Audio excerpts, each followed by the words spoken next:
Pada video kesempatan ini kita akan membahas tentang blockchains. Kalau kita lihat dari kata ini sebenarnya ada dua. Ada block, ada chains. Jadi ini rantai yang diblok.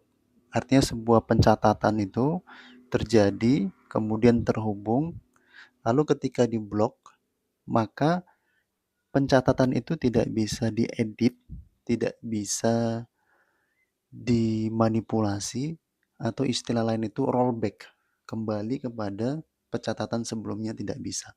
Tetapi antara pencatatan sebelumnya dengan berikut-berikutnya itu saling terhubung. Namanya rantai. Kita akan melihat pengertian dari blockchain ya. Kalau kita lihat dan baca di berbagai referensi, maka pengertiannya hampir sama, tapi merujuk dalam satu inti. Ini yang akan mempermudah pengertian kita terhadap blockchain. Apa itu?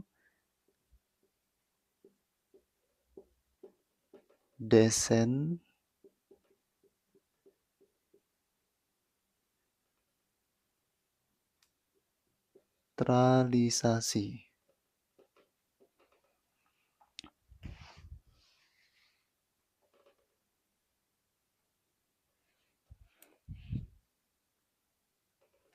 Desentralisasi.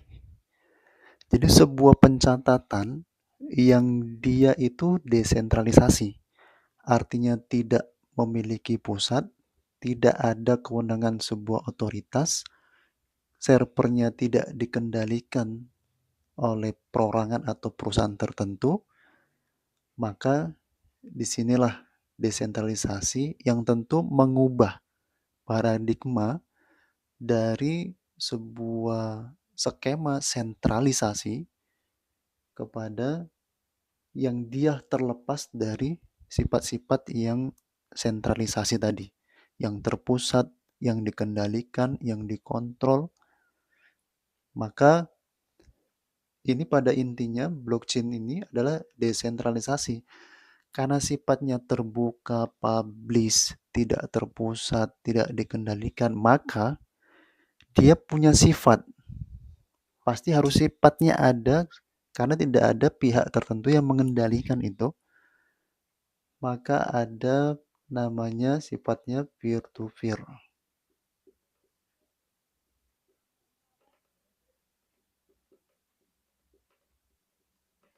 atau V2V. Nah, peer-to-peer ini adalah istilah sebuah transaksi yang terjadi antara seseorang dengan seseorang tanpa ada pihak ketiga. Kemudian sifat berikutnya harus aman.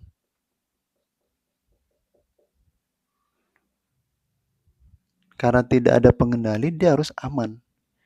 Kemudian berikutnya tentu harus transparan.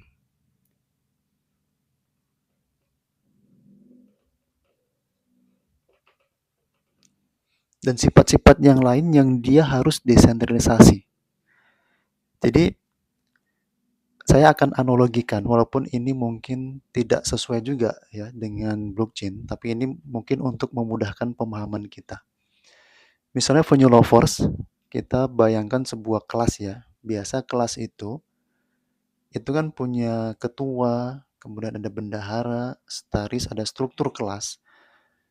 Nah, biasanya kalau kita mengacu pada sentral ya, itu kan bendahara biasanya satu.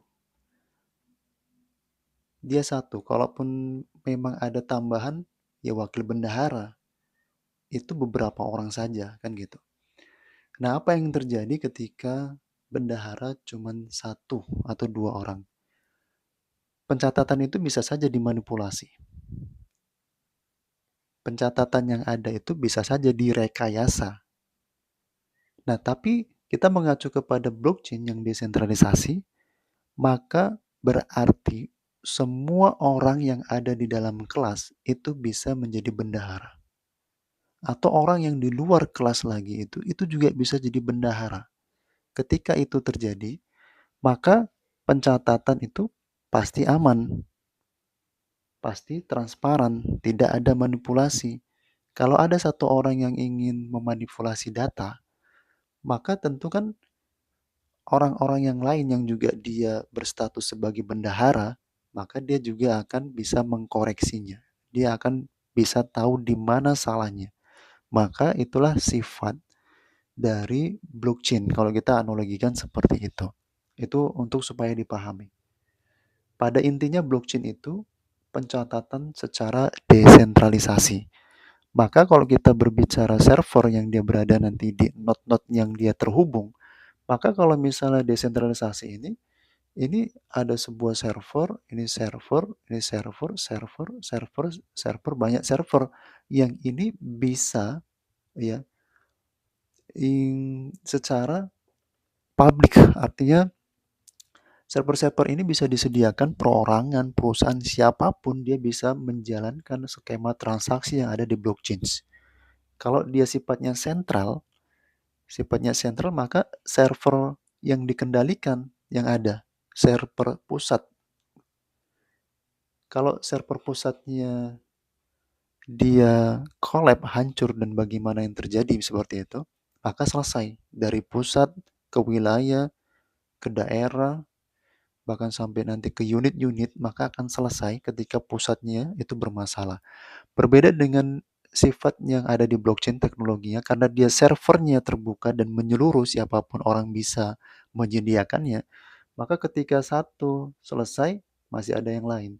Ada yang hilang, masih ada yang lain. Bahkan bisa bertumbuh, ya. Karena memang ada benefit yang itu nanti ke depan kita bisa ceritakan. Lalu dari blockchain ini sebenarnya karena sifatnya desentralisasi banyak sekali berbagai manfaat yang bisa digunakan untuk lini aktivitas kehidupan. Misalnya di bidang politik, ya pemilihan itu bisa menggunakan blockchain atau berbagai hal lain, tetapi yang sekarang ini yang populer sebagai produk blockchain itu adalah kripto. Ya, kripto.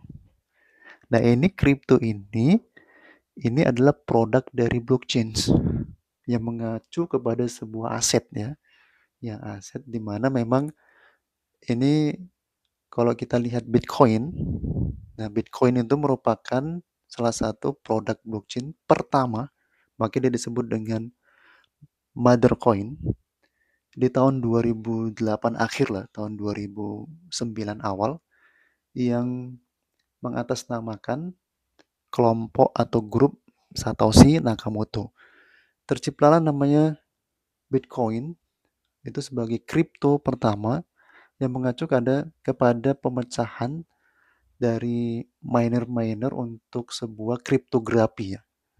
Untuk bagaimana algoritma itu bisa menciptakan aset baru ya dengan sebuah algoritma yang ada pada Bitcoin itu, yang itu permasalahannya atau pemecahannya itu disebut dengan memecahkan sebuah permasalahan kriptografi. Makanya ini pertama kali muncul kata kripto ini sebenarnya mengacu pada algoritma yang ada pada Bitcoin. Lalu kripto ini sebenarnya ada dua jenisnya. Ada dua. Ini yang biasa sering sekali salah sebut saja sih. Pertama dia ada namanya koin. Kemudian yang kedua ada namanya token. Nah, koin ini seperti apa? Koin ini sebenarnya dia native.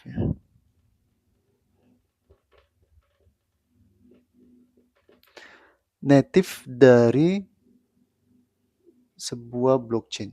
Jadi ketika ada sebuah blockchain, ya, blockchain dibuat, maka dia buat produk kripto dan dia juga membuat koin native-nya, koin induknya. Maka itu disebut dengan koin. Seperti Bitcoin, itu koin. Kemudian blockchain yang lain, kita mengarah ke blockchain yang lain, yaitu Ethereum.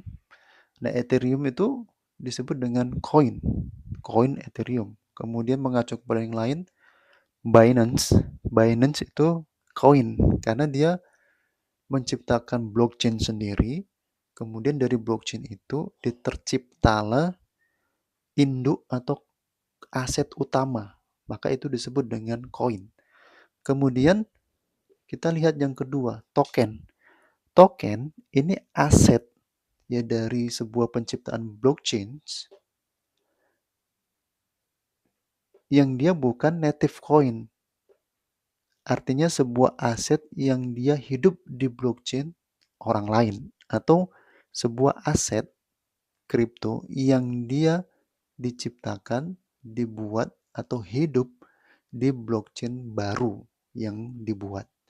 Misalnya contoh ya, kalau di Ethereum kan Ethereum itu koinnya. Kemudian tokennya apa? Tokennya banyak sekali.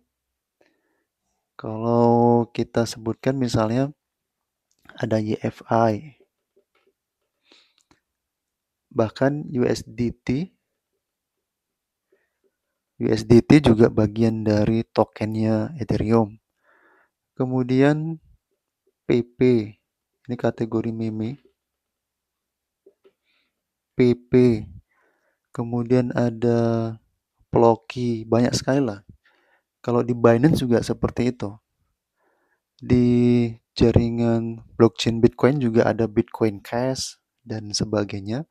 Maka aset-aset yang dia dibuat di blockchain orang lain atau hidup di blockchain orang lain, maka disebut dengan token. Jadi ini bisa dipahami lebih mudah. Mana yang kita sebut dengan koin, mana yang kita sebut dengan token. Walaupun dua-duanya itu merupakan kripto. Jadi kita pada video ini kita sudah membahas tentang blockchain, kemudian produknya, kemudian produk ini ya sebutannya ada koin ataupun token. Mudah-mudahan bermanfaat. Salam penyu lovers.